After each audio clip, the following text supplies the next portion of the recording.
I'm one of the ecumenical staff officers for the Council of Bishops of the United Methodist Church, and along with Tora Foster Gillespie, who is our chair of UMEIT USA, do want to welcome you to this event. And I also want to greatly thank our guest speakers for today. This UMEIT Zoom is about the full communion proposal between the Episcopal Church and the United Methodist Church.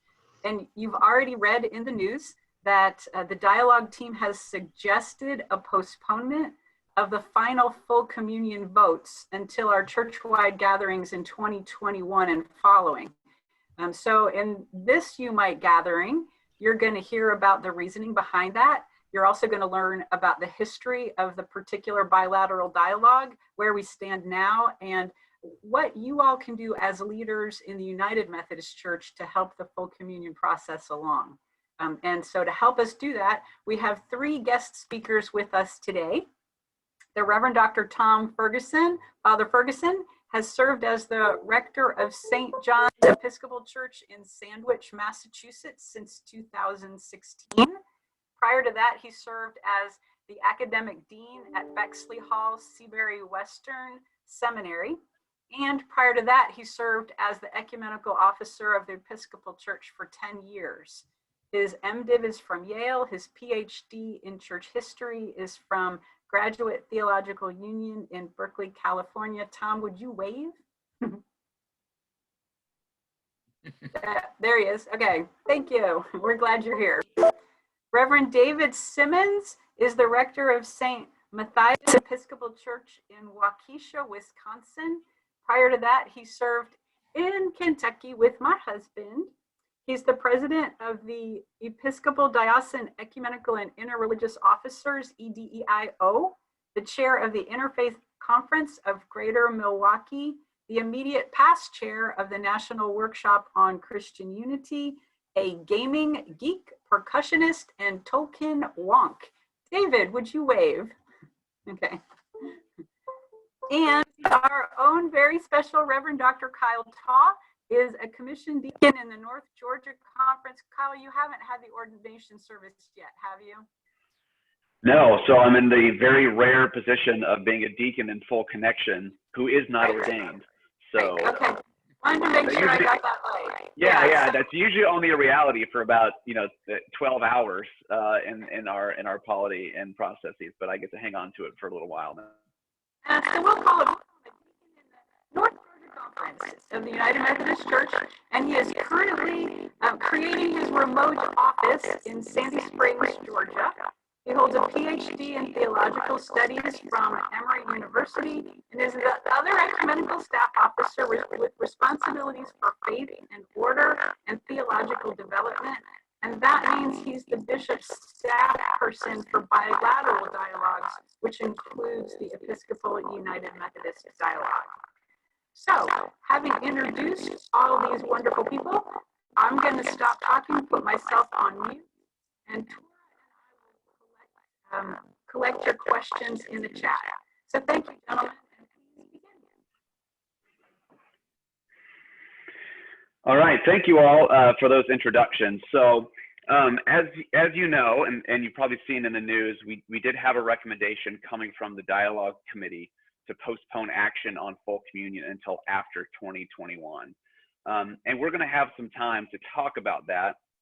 And it might feel a little bit like we're burying the lead here, but before we get to that, we do want to do some background work on the history of the dialogue, what's in the proposal, and then that will lead us to a consideration of recent developments and what we can do on the ground to continue pushing this forward in the meantime. Some of you are familiar with this work, some of you may be new to it, so we want to make sure we do some of this ground clearing work as we get started. And so I'm going to ask Tom to get us started on covering some of the history of the dialogue, since he is someone who's had quite a long history of working with the Dialogue Committee itself, as well as in his official position with the Episcopal Church. So, Tom.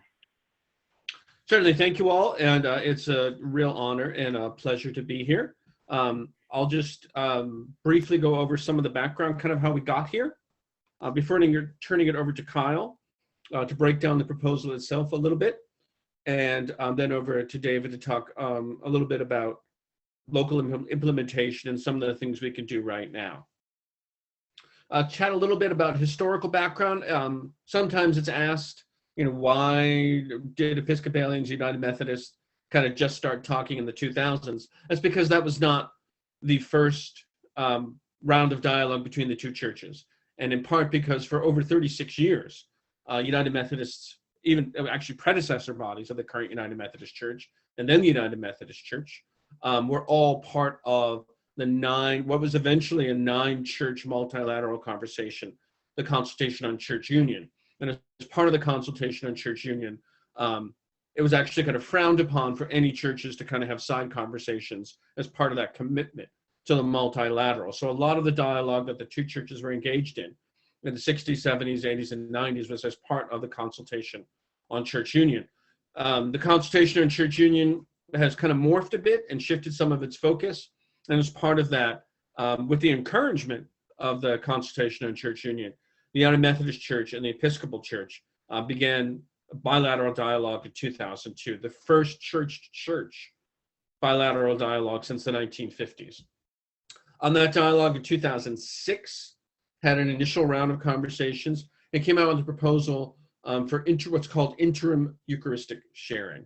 This is where the two churches agree that their teaching and understanding of the faith has enough in common to begin sharing some aspects of sacramental life together. It's an agreement that Episcopalians and Lutherans were in. It's a step on the way to full communion. We kind of say we've agreed on enough that we feel we can share in the sacrament of the Lord's Supper together, and we're naming these other couple things that we need to address before we can move to full communion. So since 2006, in certain circumstances and with certain guidelines, Episcopalians and United Methodists can share in the celebration of the Lord's Supper.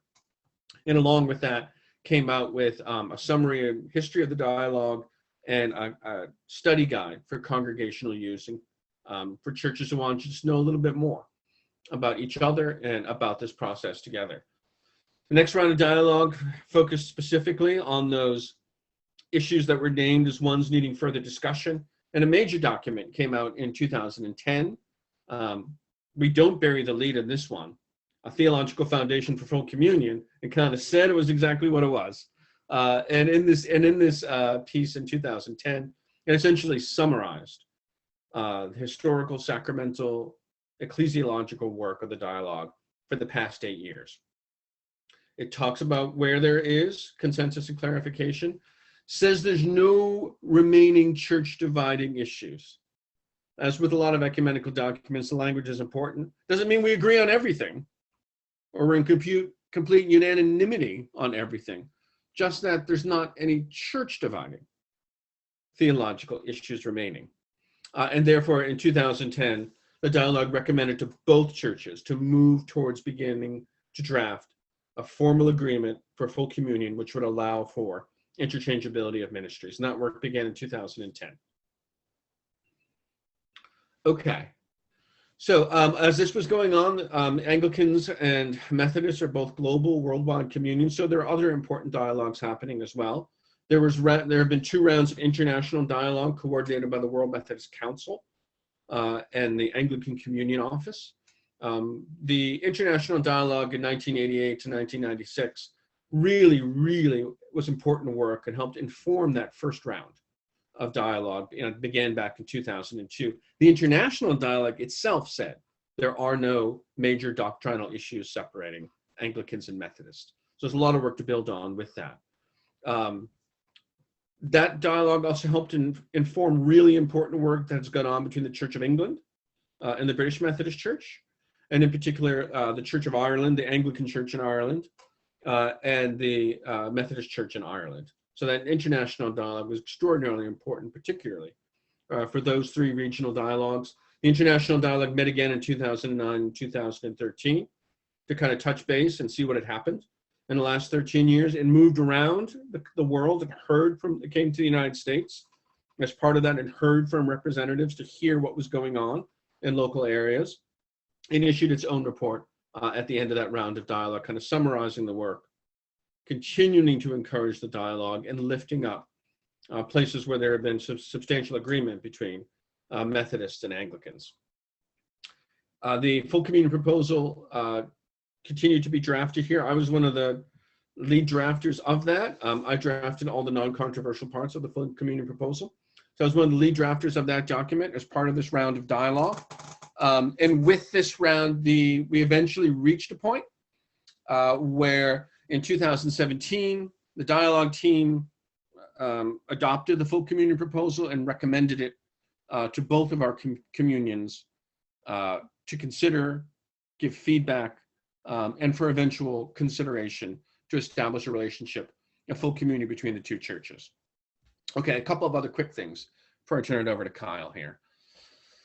Pointing this out that as the International Dialogue on 2 separate occasions has stated, and the United Methodist Episcopal Church Dialogue here, that there are no church dividing, again, the specificity of the language, no church dividing doctrinal issues. One of the other ecumenical words that gets used a lot is there is sufficient agreement. Again, not complete, but there's sufficient agreement in certain areas.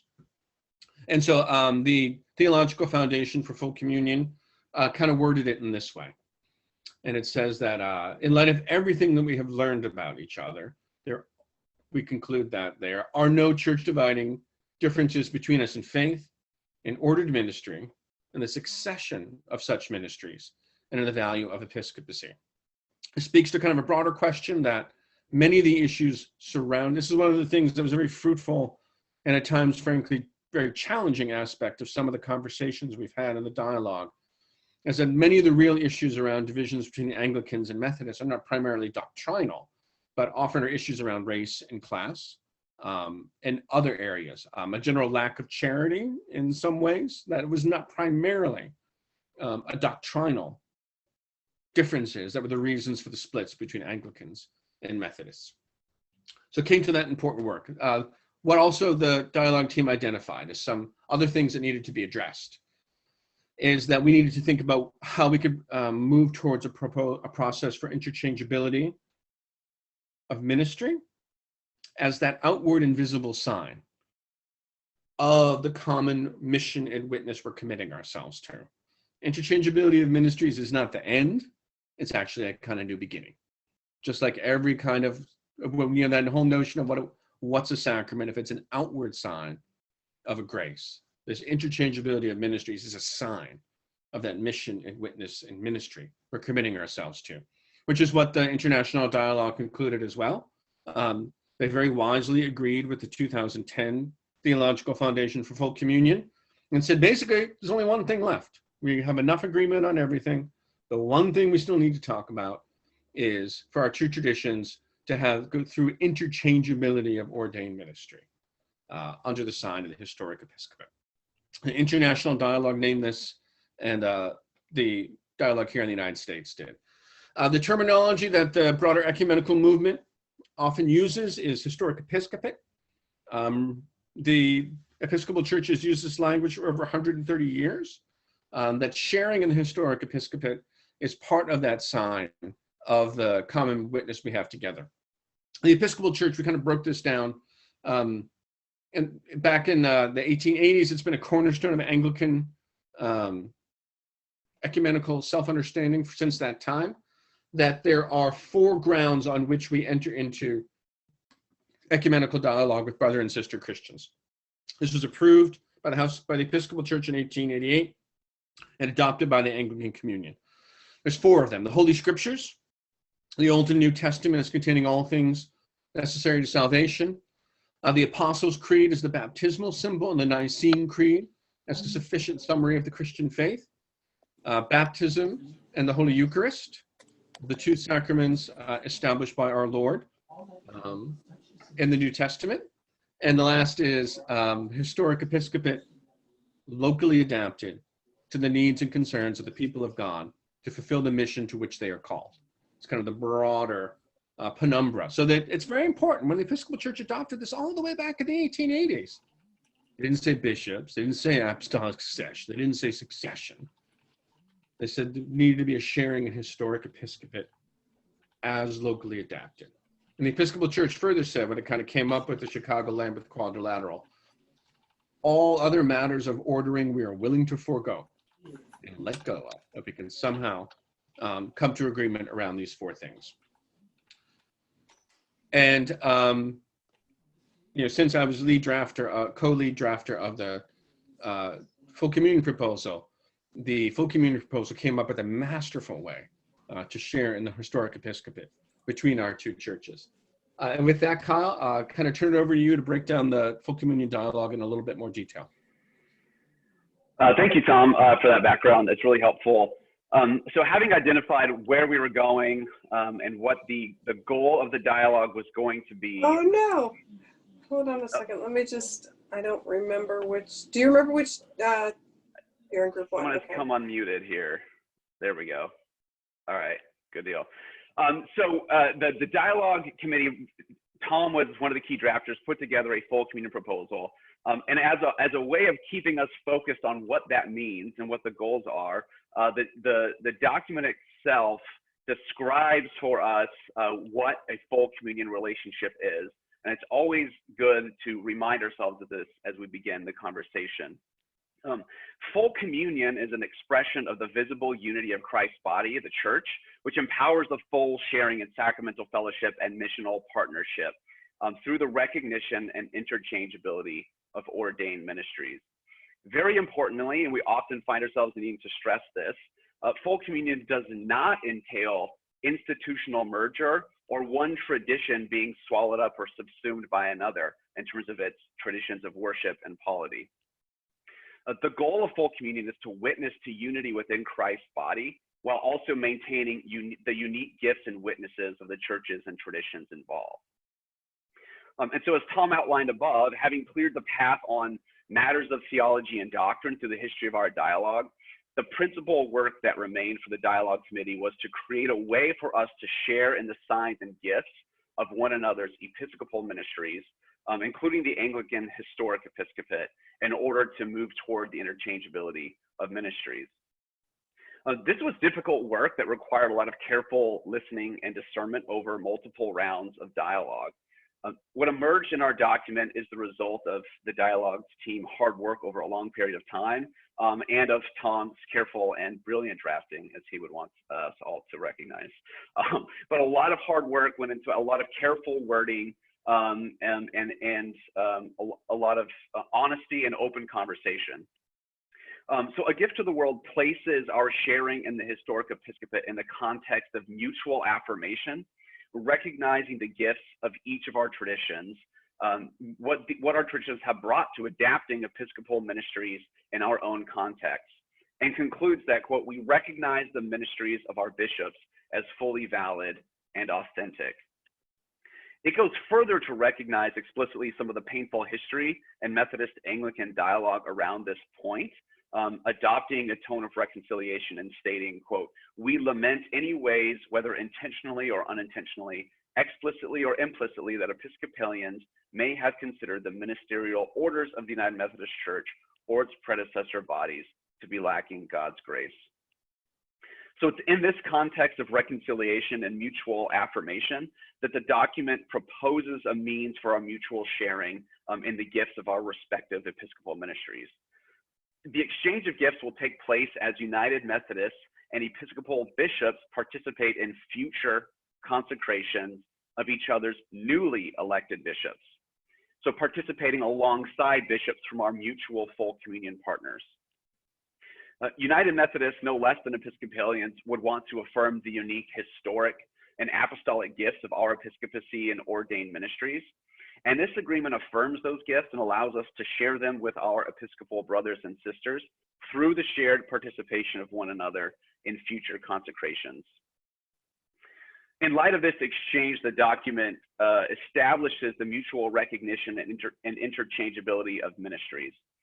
The document stresses first the importance of the ministry of the laity in both of our traditions, and it goes on to establish the mutual recognition of the authenticity and interchangeability of ordained ministries between our churches.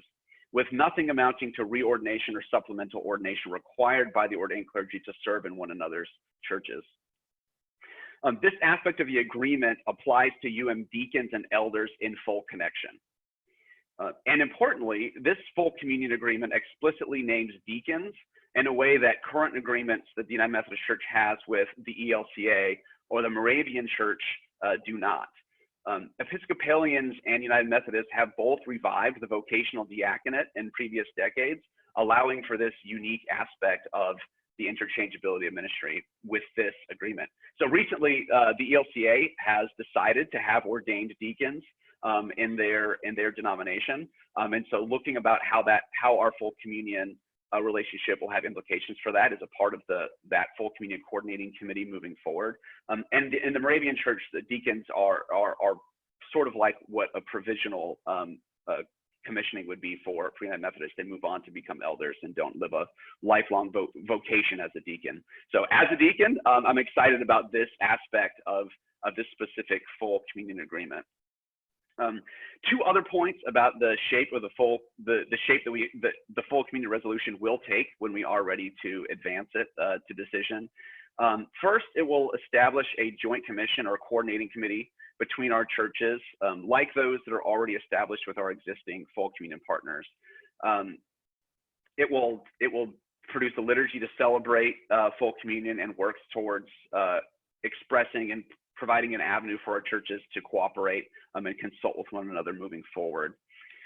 Second, it's important to note that as we crafted resolutions for action, that we sought to purposefully limit the practical application of our agreement to areas where the United Methodist Church and Episcopal bodies overlap, and to encourage dialogue where United Methodists and Episcopalians overlap with different bodies in the World Methodist Council or the Anglican Communion. This is an important aspect of the resolution as we crafted it for the General Conference, which we're now planning to postpone action on for now. But it's important in light of the differing ways our global communions function. So we also believe it's important because the purpose of full communion is to establish missional partnerships in local contexts. And so by limiting it this way, the resolution will allow United Methodists in areas outside the jurisdiction of the Episcopal Church to negotiate their own full communion agreements with Anglican bodies in their areas, and vice versa with Episcopalians and other Methodist bodies. This particular proposal is a significant one for United Methodists. There is unique historical significance, which should be obvious to any student of Methodism, given that we were birthed out of the Anglican Church. The Anglican Church remained John Wesley's ecclesial home until his death. Establishing this relationship of full communion with the Episcopal Church is a step toward healing division between Anglicans and Methodists, and one which expresses our deeply rooted historical, practical, and theological connections. This proposal also has significant ecumenical implications. So with this relationship, we have the opportunity to close the final link in a chain of full communion between 4 distinct denominations. These arrows represent existing full communion relationships between the Evangelical Lutheran Church in America, the Moravian Church, the Episcopal Church, and the United Methodist Church. The current proposal would create mutual and overlapping relationships of full communion across this whole grouping. And this could present us with new possibilities for multilateral coordination, a shared mission, and witness to the unity of the church. Finally, this proposal has significance for our current moment in the United Methodist Church and our current time in the world. So prior to this meeting, we circulated the latest communique from the Dialogue Committee, which recommended a postponement of action on this proposal until after 2021. Our original timeline would have had the United Methodist Church voting on this proposal in May of 2020. Part of our goal for that was in recognizing the fact that the United Methodist Church is engaged in some serious discernment about its future shape, about how and if and under what terms it might have its own sort of split, and what might come out of the May 2020 conference, that the vote on full communion at this conference would have been a moment to remind us that there is broader work towards unity that needs to be done. And it would have allowed us to turn outward in a way and remind us that these outward relationships are so important. So as we're voting on, as we were potentially voting on the protocols and thinking about what the separation of the UMC might look like, we are also hoping to point towards the future of working towards unity in this ecumenical way. With the postponement of the General Conference, this created all sorts of problems with the timeline. So if we had been able to vote in May of 2020, we would have had some clarity on the church's decision around the protocol, and hopefully 2 rounds of annual conference voting on how annual conferences are going to relate to the decisions made at the General Conference before the General Convention of the Episcopal Church would have met in the summer of 2021. Postponing the General Conference until after the summer of 2021 in September, all of the United Methodists on the Dialogue Committee recognized that there is some important internal identity work that the United Methodist Church needs to do and to take care of and to look towards before we then ask the Episcopal Church to take up a proposal on our relationship. There's just a lot that we need to sort out. Ecclesiologically, we can't ask someone to enter into a relationship with the church. We don't know what the shape of it's going to be or who it's going to be. And so it's the delay in the General Conference, which is really driving our decision to postpone action until after 2021. And again, as the United Methodist Church is engaging in these conversations about how and if and whether and in what shape we might split, my hope is that we continue to hold up this kind of work that we're doing to stay focused outwardly and not engage entirely in our own sort of ecclesiological navel gazing and self-obsession. There are things that we need to be doing to advance unity, even in the midst of our own tensions and conflict. And this is also true with what's just where we are in the world right now. The Dialogue Committee and A Gift to the World itself sees this as a sign and symbol of healing and recognition in the midst of a broken world. It is one way to express the unity and reconciliation within Christ's body that the world so desperately needs, and that we're witnessing now in all of the ways that our world is so currently broken. So that's the context in which I hope that even in the midst of postponing action, that the prospect of this proposal will still energize people, will still create impetus for local partnerships, and will still be something that we can hold up and keep in front of us as we work towards unity in this way. And so this is a sort of a segue into the conversation around what we can do in our local communities to foster this relationship, to continue striving towards full communion, and hold it out there as a hopeful sign of reconciliation and healing. So, David, I'll pass it off to you. All right, thank you, Kyle. And I'd just like to start by saying, you know, part of my formation as a Christian has been in the Methodist Church. When I was in college in Lubbock, Texas, I attended St. John's Episcopal Church, or sorry, St. John's Methodist Church in Lubbock. Actually, Kyle's wife, I think, was maybe even a kid at that time in the church there. And it was a fantastic experience for the time that I was there. So I owe quite a bit to Methodism in my spiritual formation. The implications of delayed action really are that we, you know, there are several things that need to happen. One is simply that we need to, we have more time to work on coming to the mutual understanding within our judicatory bodies as to what this is and what it isn't. I mean, my experience in the Episcopal Church is that there are a lot of people that still don't understand what a full communion agreement is. I keep hearing the word merger used over and over again. And no matter how many times you say it's not a merger, people tend to think of it that way. It's something that's really hard to get past. The other thing is that it allows us to double down on existing relationships that we already have. I mean, the only thing that we are not able to participate in right now is interchangeability of ministries. We can certainly participate in shared Eucharistic ministry, even under certain terms with the interim Eucharistic sharing agreement. I mean, I think it was really something. I think, was it about 2 years ago that a Methodist celebrated at the National Cathedral, I think. And I was really, to me, that was a really powerful symbol of how far we've been able to come and how we've been able to overcome divides that are not mainly theological, but as Tom referred to, otherwise have an awful lot to do with class and race and the history of those things in America. What's my next bullet point there, Kyle? Grassroots work. Okay, that's the other thing, is that, you know, our history with the ELCA, in many ways, the dialogue with the ELCA was a more difficult dialogue than that with Methodists, as from a theological standpoint. The ELCA doesn't have the same understanding of, you know, being ordained to the episcopacy for life as you do. The ELCA is only now starting to kind of coalesce its theology around deacons. That threefold ordained ministry, even though we think of it slightly differently, is something that the UMC and Episcopalians share, that we don't have to work out. It's the issues around that. It took a lot of groundwork, and Tom could speak to this as well, because he was, once again, a drafter of Call to Common Mission, which is our agreement with the ELCA, and was part of the legwork.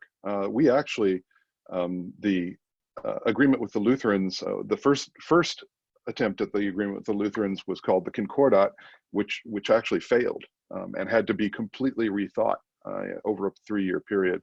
But was finally put into place with the Call to Common Mission. And it took a lot of grassroots work. There were a lot of meetings between members of our House of Bishops and their House of Bishops. There were regional meetings where clergy got together to try to get to know each other. Because these things, you know, we're proposing building a relationship more than just a theological agreement. And when you start to meet the people who are in the other churches, you start to realize the exciting missional possibilities that could be possible between our two traditions. Beep. There we go. So, you know, I just have a couple of Episcopal local dialogue and worship. We've had actual local dialogues, like in Virginia and several other places like that. There are long-standing examples of Episcopal Methodist work together. We have a church in Wisconsin Dells that is both a United Methodist and Episcopal church. Now also in Tennessee, says Gene. I see that. They're basically two separate congregations in the same building. And, you know, the thought of, gosh, for a congregation like that makes a huge difference. Or up on our umctec.org website, we have an example from Montana, where it's a multilateral. It's not just Episcopalians and Methodists. It's Episcopalians, Methodists, Lutherans, and all sorts of other Protestant denominations come together in small towns. You know, we see the possibilities here are not really about merging our large city churches, although that certainly could happen. The first recipients of this would be in small towns, in college chaplaincies, in hospital chaplaincies, in places where we could be working much closer together almost immediately. And we do a lot of that already. It's just that this would give us a sacramental sharing that would make it easier. And of course, we have the Eucharistic sharing agreement, which I just mentioned. You know, that allows, it's intended to be for special circumstances. I think that's begun to be stretched a little in the fact that it's taking longer to get to full communion than we thought it might have after the interim Eucharistic sharing agreement. So I think in many ways, rightfully, people are starting to use it more regularly. That says that as long as there's a Methodist and an Episcopalian standing behind the altar, and you have wine and grape juice on the altar, and both of the bishops have given permission, you can go ahead and do a combined celebration of the Eucharist. And it's important to say that you have to have the permission of bishops on both sides, the explicit permission, in order to do that. But it continues to be a way that we can witness that essential unity that we just haven't recognized yet. You know, this unity is already there in Jesus. We're just trying to work the structures out, the human structures out, to make that work. And then I want to commend to you these additional resources at umc.tec.org. This is a website that we built specifically for this dialogue. It has a number of things on it. I don't think I need to screen share it. Just that's the link there. It has resources. It has the one pager that you were sent as part of this. It has full copies of the agreement. It has all of the historical documents that you would want. It's got links to the videos between Michael Curry and Bishop Palmer, which are really quite good, and several others. You know, the one thing I didn't mention is I know a number of Episcopal Methodist clergy couples, one of which being Miss Hawkshurst, you know, whose husband I was a sponsor for ministry for. But they're not the only ones. It seems to happen on a fairly regular basis. So, you know, if that's not a sign that we can actually get together, I think that would be a shame. So everybody look at Jean. She's the symbol. And I think that's all I have there, unless any of the other members of the team would like to add anything.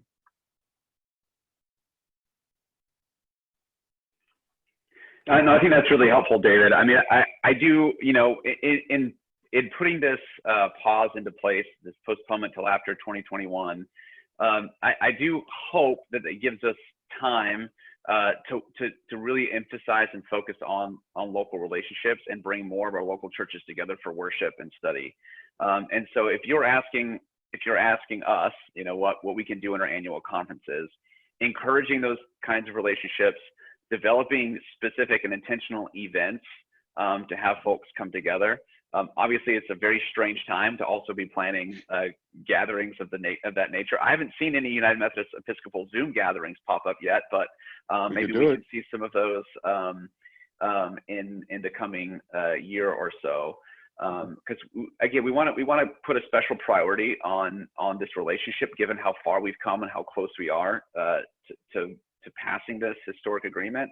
And so any way that we can do that in the local, in our local areas would be hugely helpful to that. Mm-hmm. But I think, I mean, this is what we've had in terms of our presentation. So I think we want to turn it back to you all for questions, conversation, also examples of sharing between United Methodist and Episcopalians from your areas that you think is fruitful, that could be an example for others. I know that Nick has done some really great work in Tennessee around that, and I know that several of you others have as well. So questions and sharing are invited now. If that's where Tura and Jean think we should be heading. Thanks, Kyle. And we want to thank the three of you very, very much for leading this conversation. And we do want to ask everyone to remain on mute just because it's easier. And Tura has collected a couple questions, so let's let Tura kind of shepherd us through this part. And go ahead and keep putting questions in the chat box. I will, as they answer, I will continue to collect. Tom, the first question is for you. If you would just expand on, there was someone who noticed that where it says the historic episcopate locally adapted. Can you expand on what locally adapted allows for or does not allow for? It's incredible language, isn't it? And that dates from the first draft of the Quadrilateral from 1886. They never explained what it means. It means what you. I don't mean this it means whatever you want it to mean. Mm-hmm. Right? No, but I'll expand that a little bit by saying the Episcopal Church takes this seriously, and that we do not expect other churches to adopt our episcopate, that we acknowledge this episcopacy as a gift to the broader Church Catholic, the broader Christian communion, which many churches have adapted in their own context. And in the ecumenical agreements that we've signed, here's two examples. Lutheran bishops are elected for a term. When a Lutheran bishop's term is up, they go back to being considered a pastor. In the ELCA, it's an elected office for a term. We said we are willing to understand that as local adaptation. In the Moravian Church, bishops are primarily understood to have a pastoral role and a pastoral function, are not necessarily involved in jurisdictional understandings of oversight unless they're elected to it. We've said we're willing to understand that as kind of a local adaptation. So while it's never clearly defined, never has been within Anglicanism, by practice, globally in the Anglican world and within the Episcopal Church in our agreements, as long as we think we can see a sufficient agreement, our bishops primarily the ones who exercise ministry of teaching, Do they preside at ordinations? Do they have a role in oversight and governance in the church? I mean, does it kind of look like a bishop, while allowing for that broader kind of adaptation? So while never clearly defined in practice, we have been willing to, and I think language that's been really helpful in the last 10 or 15 years as well is sharing in the historic episcopate, that we all bring things to share to this. The Episcopal Church does, the Methodist Church. In our agreement with the Moravians, we talk about these mutual gifts that we're bringing together and the sharing of these gifts. And in the United Methodist Church Episcopal Dialogue, an important conversation has been, how did we both receive our understandings of episcopacy from the Church of England and then adapt those for our own context? Because the episcopacy that the Episcopal Church developed did not look a lot like the Church of England one. Neither did the episcopacy that the Methodist Episcopal Church developed. We both took this gift and adapted it to very, very different contexts here in North America in the 1780s and the 1790s. I'll add on to there that even in the Anglican Communion, there are varying degrees of juridical control and different ways that the episcopacy plays itself out worldwide. So we even have that diversity within, especially like in the Church of South India, very different models of episcopacy than what we have here in America. All right, Rock, I hope that answered your question. The next question, perfect. The next question is for Kyle, and yeah, mostly for Kyle. French pointed out, and I am from the commissioning and from the retired side of Full Connection, want to know a little bit more about if Full Connection is the only way in which serving the other denomination can happen, or if there are ways for retired connection or provisional members of the United Methodist clergy to serve in the Episcopal Church if things go through. Yeah, thank you. That's a really interesting question. I have to look at our polity again. When one is retired, one is still in connection in the conference. I mean, you're still a member of the conference. The key thing in emphasizing that full connection elders and deacons is because it's only at full connection that Methodists become ordained. And this is the exchange of ordained ministries. And so the dialogue has focused, and historical faith and order dialogues focus on what do we mean by ordination and what is the gift of ordination, and can we affirm each other's ordained ministries? That's part of what the goal is. And so those who are commissioned are provisional in the sense, right, in the United Methodist Church, they have sacramental duties in their local charge, but they're not ordained yet for a lifelong vocation in the church. So it's not until after you've become ordained, which is why the language of full connection is in there, because those two go together in our polity, that you would be a participant in this exchange of ministries. But as retired connection allows for still serving the Methodist Church, would they also be eligible to serve an Episcopal? Yes, I would assume so. Yeah, that wording is absolutely not intended to exclude retired clergy, but it's rather intended on the other side to emphasize the importance of ordination for participating in the agreement. That makes it much clearer. French was raising his hand. Do you have a comment on that, French? Well, just in my experience, we in the United Methodist Church have misused the term full connection a lot. For example, we sent out a memo a couple of years ago that only elders in full connection were eligible to be elected to General Conference. And I asked about that, and they said, oh no, retired is still full connection.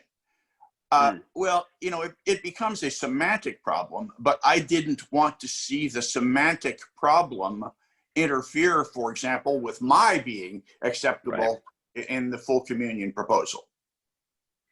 Right. Yeah, no, I think, I do think the broader term of what full connection means is someone who has been ordained and is a preacher, ordained preacher in the Methodist Church. So yeah, it's certainly that wider vision that would include retired clergy as well. Well, that might need to be clarified, though. Yeah, that's a good point. Thank you. All right. The other thing I saw in the chat box here is, Gil, would you be willing to share a little bit more about the men's ministry leadership and how you all have worked together? Yeah, we have a group that has been around for a couple decades that meets. There are men's ministry leaders in different denominations, and that number is getting smaller and smaller. But the closest two relationships that I have in that group is with the Episcopal Church and with the ELCA Church, and we've done some things together. We've exchanged, some mission projects that work well for us that have been adopted by some of the others. Some of the tech stuff that is used by one is adopted by others. They're really close friends, and and we work well together, and delight in that. And I think we're trying to do that in a lot of different areas, but in this conversation of full communion, I think we're very close to we have really great relationships, and we know that it's a difficult road. We know that there are huge challenges, particularly to attract younger men, and we share some of the successes and some of the if you get a chance to do this, don't kind of stuff, and works well. So this is exciting to hear the conversations. I've been at General Conference when we've talked about all these different arrangements, and I know that there's some obstacles that you as clergy have to do, but we don't have those obstacles as laity. So we just go ahead and do it, and it works well. And I know Nick is on our call too, and like Jean brought up with Tennessee, some cool things that are happening there. Nick, would you be willing to speak a little bit about your experiences as well? Yeah, I'd be glad to. We had originally planned to do a celebratory worship communion service on the Feast of John and Charles Wesley, which is traditionally on March 3rd. If you remember your news, Nashville got hit with a tornado on March 2nd, so we had to postpone that. But we've already penciled in this coming year. Hopefully we can do so without hazmat suits or postponing or Zoom, because I'm so tired of Zoom, aren't we all? But what's cool about this particular group is we met just because going to the National Workshop on Christian Unity, which is how I know a few of y'all. So Clint, the Episcopal staff ecumenical person, and I just kind of met, and we started forming this team. And it's pretty easy to do stuff like that when you meet people and don't try to put up all those usual walls and barriers of formality. Just get to know your colleague in your area and do something, and through that we found others who've done the same thing. So what we're doing in Tennessee is pretty cool, and now I've already got new colleagues just by joining this group and trying to work out some even more better and more wonderful things. So Gil knows I'll be emailing him at the end of the day. Thank you, Nick. Jean, I believe you still have some announcements, and I want to make sure you have plenty of time.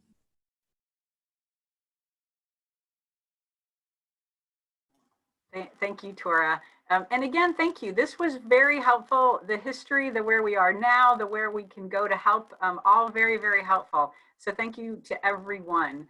I kind of jumped the gun a little bit and typed in my notes for my announcements a little bit quickly, but you have them. For the next UMEIT Zoom, we'll be gathering on November 17th, and Summer Papajeski would be happy to help you with registration for that. We are going to ask you to register every time just because it works out better that way. So number one is Summer Papajeski's email if you'd like to register for the November 17th Zoom, UMEIT Zoom, and that'll be a time for us to just share ideas amongst ourselves. The second thing I wanted to let you know is the really exciting news that our UMEIT online curriculum is now available. It is up and running, and kind of excited about it. You can, I think, so that's number 2 in my announcements. It says go to UnitedMethodistBishops.teachable.com. But Nick let me know that maybe a better way to do that is to go to www.unitedmethodistbishops.org and then click on ecumenical, then click on UMEIT trainings. And our training is called UMEIT Online, and it's got videos, it's got handouts, and it's 6 sessions that you can do on your own. And when you're finished doing it, you can let me know and I'll send you a certificate. So the third announcement is to let you know that the National Workshop on Christian Unity is still in conversation about whether or not we're going to meet face-to-face, and Tora will have that announcement for us sometime soon. But I did want you to know that probably in either case, EDEIO, the ecumenical officers for the Episcopal Church, and UMEIT, our United Methodist Training Ministry, will be meeting together somehow again. And probably this will be a continued topic of dialogue, conversation, the full communion proposal. So www.nwcu.org is where you can go to find out information about the National Workshop on Christian Unity. My email is up there, number 4, in case you know anybody that should apply for the scholarship to go to the Ecumenical Institute at Bosse. That application is due to me by the end of this month, which means there's just like a week left. But it's a wonderful opportunity to live in an experience of Christian unity that is global and challenging. And then I think that's all I wanted to say.